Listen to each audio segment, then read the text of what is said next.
रात्रि होते ही कोई भी मर्द उस सड़क से होकर नहीं जाता, क्योंकि जो भी उस सड़क से होकर निकलता है वह जिंदा वापस नहीं लौटता। आज भी एक रूह उस सड़क पर कभी भी कहीं भी टहलते हुए मिल जाया करती है। गांव के कुछ लोगों का मानना है कि वह रूह लगभग 300 वर्षों से उसी सड़क पर डेरा जमाए बैठी है। जिस सड़क से होकर रात्रि में आना जाना पसंद नहीं करता कोई। नमस्कार दोस्तों, राउंड अप हॉरर में आप सभी का स्वागत है। मेरा नाम है ऋषि। मैं आप सभी को डरावनी कहानियां सुनाता हूं। आज की कहानी सुनकर आप सभी के रोंगटे खड़े हो जाएंगे। इस कहानी को अगर आप 1 मिनट भी सुनते हैं तो पूरा सुने बिना कहीं भी नहीं जाएंगे। अगर चाहो तो इस चैनल को सब्सक्राइब कर सकते हो। बिना किसी बात के कहानी को शुरू करते हैं। लगभग शाम होने को था और गौचार के करीब था। मुझे गोचर में पढ़ाई के इलाके होते हुए मोहराब से शिव मंदिर जाना था, लेकिन रास्ते में गाड़ी में कुछ तकनीकी खराबी आ जाने के कारण मैं मोहराब समय पर नहीं पहुंचने वाला था।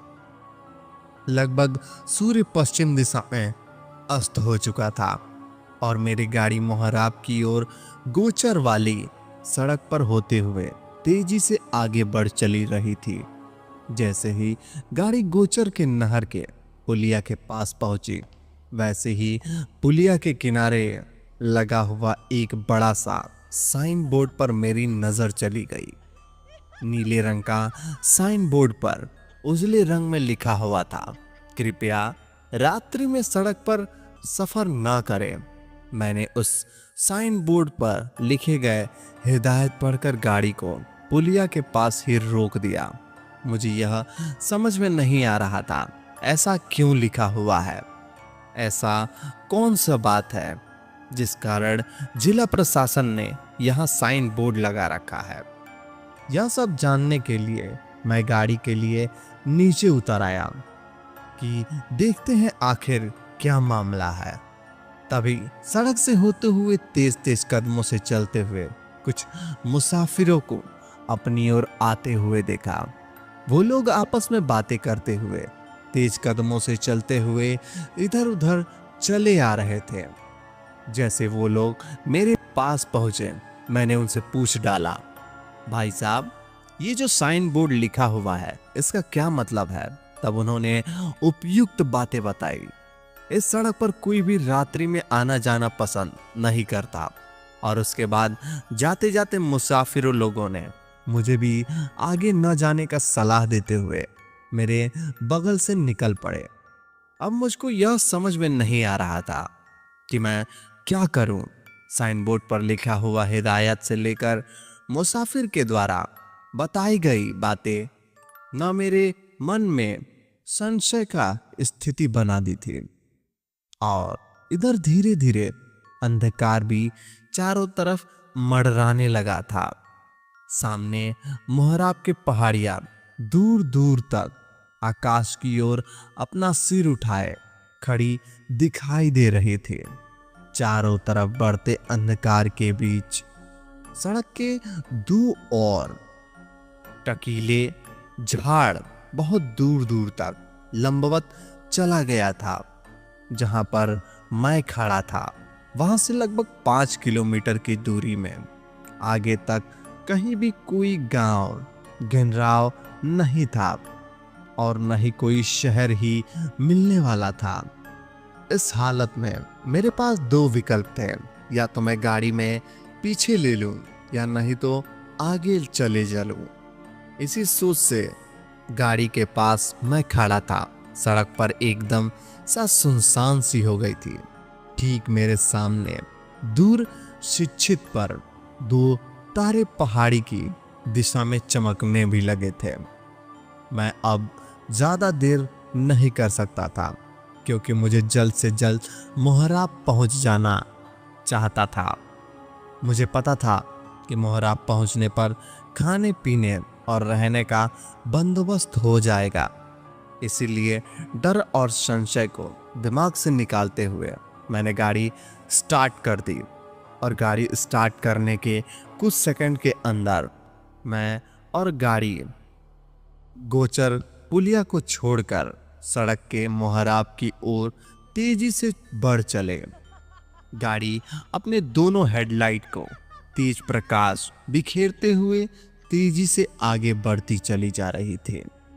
मैं गाड़ी को इस तरह चला रहा था जैसे कि कोई जिप्सी न होकर हेलीकॉप्टर हो। सड़क सुनसान सी थी, न कोई व्यक्ति, न कोई जानवर, न ही कोई गाड़ी। एकदम सी खाली खाली सी सड़क। इसलिए मैंने भी गाड़ी को चाल में कोई कमी नहीं का मूड में था। गाड़ी लगभग 2-3 किलोमीटर की दूरी तय कर चुकी थी, परंतु आगे की सड़क की स्थिति ऐसी नहीं थी कि सड़क को तेजी से चलाया जाए।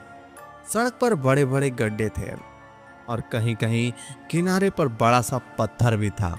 इसीलिए स्थिति को देखते हुए मैंने चाल में कोई कमी नहीं दिया, क्योंकि सड़क का हालत पहले से 2 किलोमीटर जैसा नहीं था।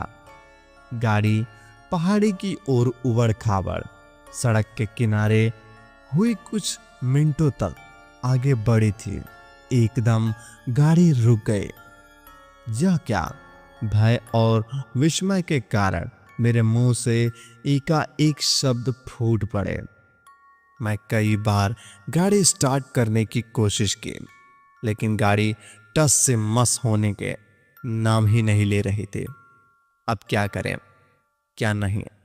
एक तो रात्रि हो चली थी, दूसरे में खटारा गाड़ी के बीच पर ऐसी खड़ी हुई, आगे स्टार्ट होने का वही नाम ही नहीं ले रही थी। अब क्या करें, यह सोचकर मैंने दाएं बाएं देखना शुरू किया था। तभी मेरे मन में विचार आया कि क्यों ना गाड़ी को यहीं लॉक करके पैदल ही आगे बढ़ चले। अब कुछ ही दूर तो बाकी है। बस यही सोचकर गाड़ी से मैं उतर पड़ा और गाड़ी को उतरने के बाद पहले अपना बैग को गाड़ी से निकाला और जैसे ही गाड़ी को दरवाजा लॉक करने के लिए सोचा, यह मधुर हंसी की आवाज मेरे कानों में टकराई।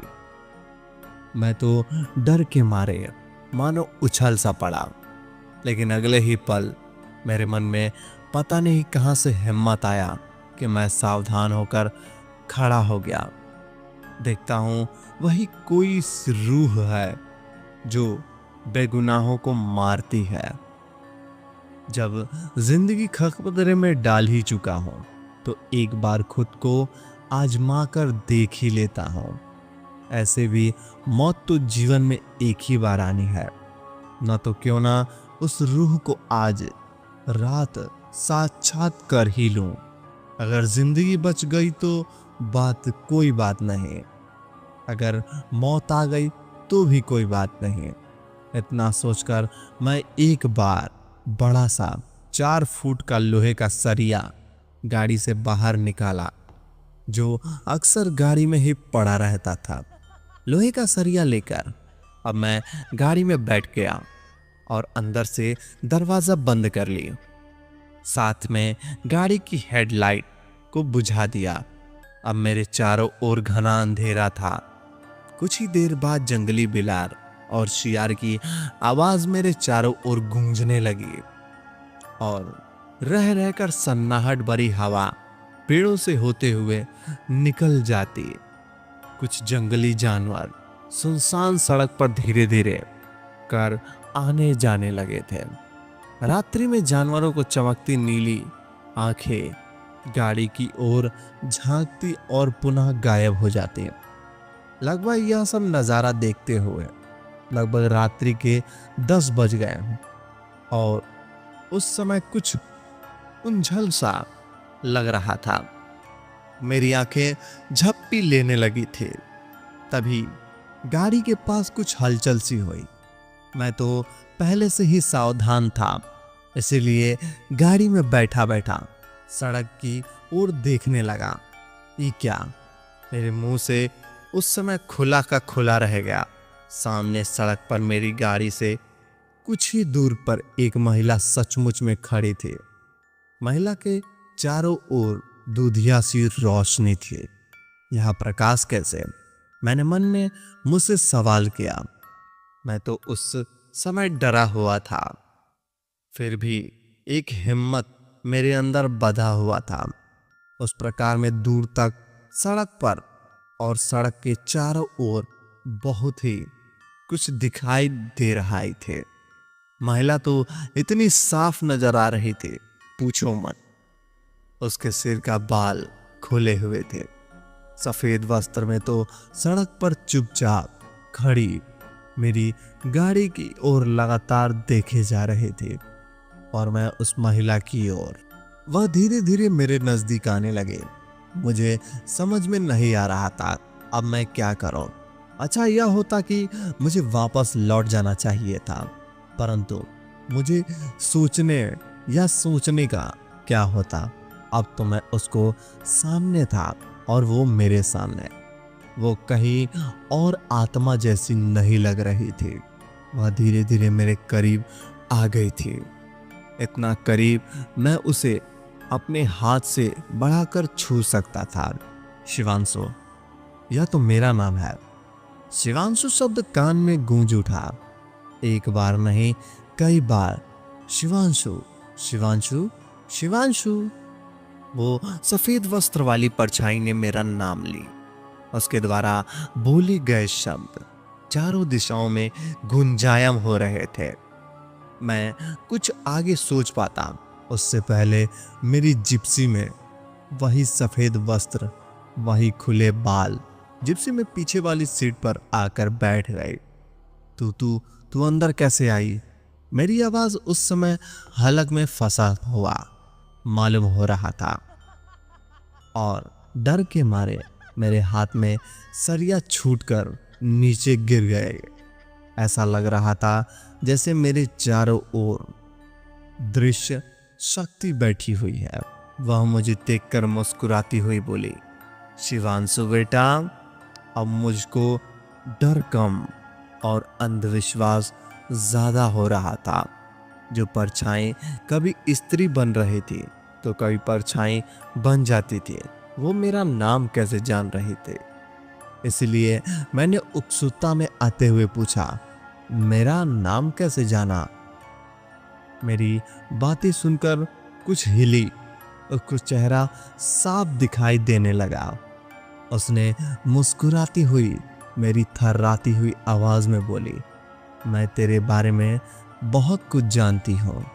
क्या मतलब है? क्या जानती हो? ही ही ही ही।